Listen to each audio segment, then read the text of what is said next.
जगन्नाथपुरी के ट्रेजर के बारे में क्या पता चलता है? कितना ट्रेजर था? जब बार-बार ये आ रहे हैं, तो कुछ तो होगा मंदिर में तभी आ रहे हैं, बिल्कुल, लूटने आ रहे हैं। बिल्कुल। मैं आपको 2-3 एग्ज़ाम्पल दे देता हूँ, तो आपको ट्रेज़री का हिस्ट्री पे जो लिखा गया है, जो प्रूफ़ मिला है, जिसका एपिग्राफिक प्रूफ़ भी है, आर्कियोलॉजिकल प्रूफ़ भी है।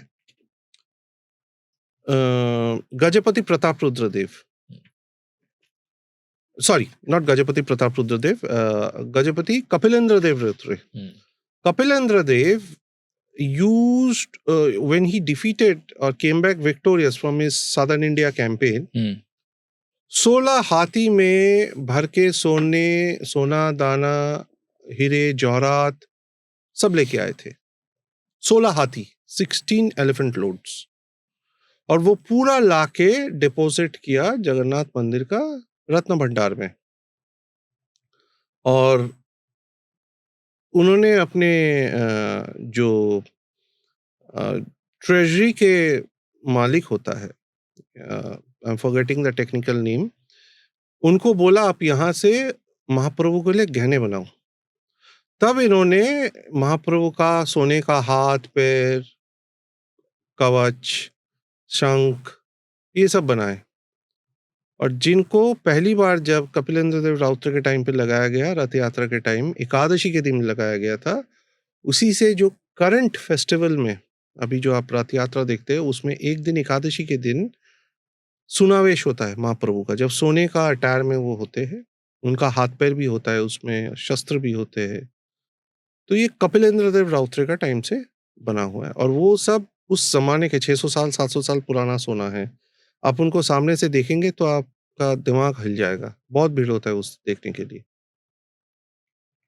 You can understand the difference of today's gold and that times gold qualitatively. एक ये होता है। दूसरा एक हमें ये भी मिलता है, कोणार्क मंदिर का जो निर्माता है गजपति, सॉरी नॉट गजपति, लंगूला नरसिम्हा देवा और नरसिम्हा वन।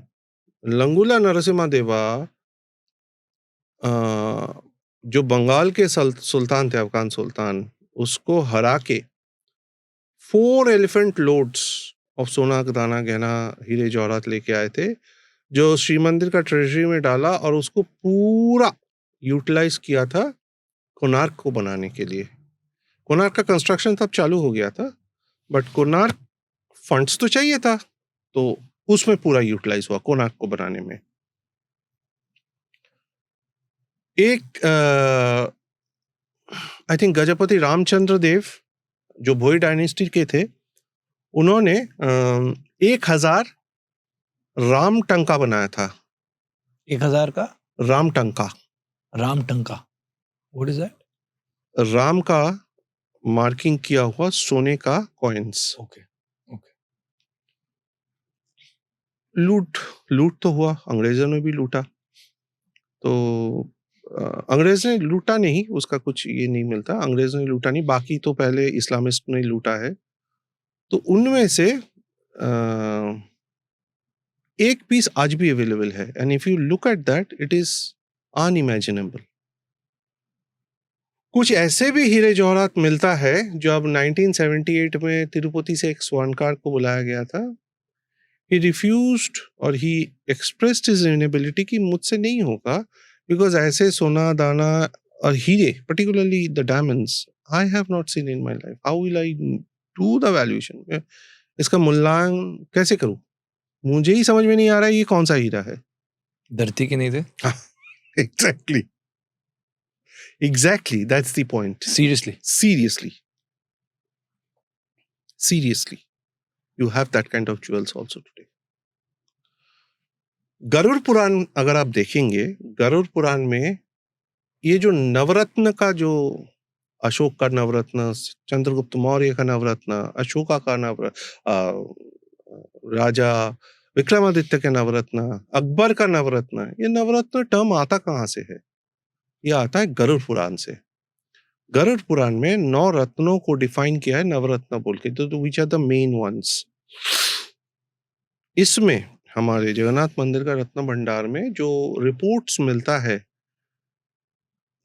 ऐसे ऐसे रत्न मिला है जो नवरत्नों में क्लासिफाई नहीं किया जा सकता। मैं इससे ज्यादा और कुछ नहीं बोलूंगा, it's a very sensitive topic. I think value में तो जो जगन्नाथपुरी का ये जो ट्रेजरी है, ये तो बिलियंस ऑफ डॉलर्स होगा, nobody billions. Knows, nobody because knows. अगर एक वैल्यू एक 1968 में एक वैल्यूएशन आया था, इफ आई करेक्टली रिमेम्बर, 78 से पहले, 66 से 68 के बीच में। They tried to estimate it. It's there on the internet also. They tried to estimate it. They put it at 63,000 crore. But even then, taking into account, many of the jewels couldn't be evaluated at all. Jagannathpuri. मैं आपको एक घटना बताता हूँ, एक दो और भी पिछले पॉडकास्ट में मैंने बताया है। I don't know if somebody has heard it or not. जब 1978 में, अभी तो जो काउंटिंग खत्म हुआ है, 46 ईयर्स बाद हुआ है, 46 साल बाद, तो 1978 में लास्ट टाइम हुआ था। उसमें जो स्वर्णकार आया था, जिसके जिक्र मैंने अभी भी किया, उन्होंने जो चीता था, चीता जो यहाँ पे पहनते हैं सर, तीनों का उसमें चीता है, तीनों विग्रह में। वो बोल रहे थे कि इस चीता में ऐसे हीरे हैं जो मैंने कभी नहीं देखा, और ये चीता में इतना तेज है कि कोई आम इंसान इसको पहने तो वो पिघल जाएगा। तो महाप्रभु कैसे पहन के रखा हुआ, वो तो परब्रह्म है। तो आप सोचिए उन हीरो में क्या तेज है, इतने पावरफुल है।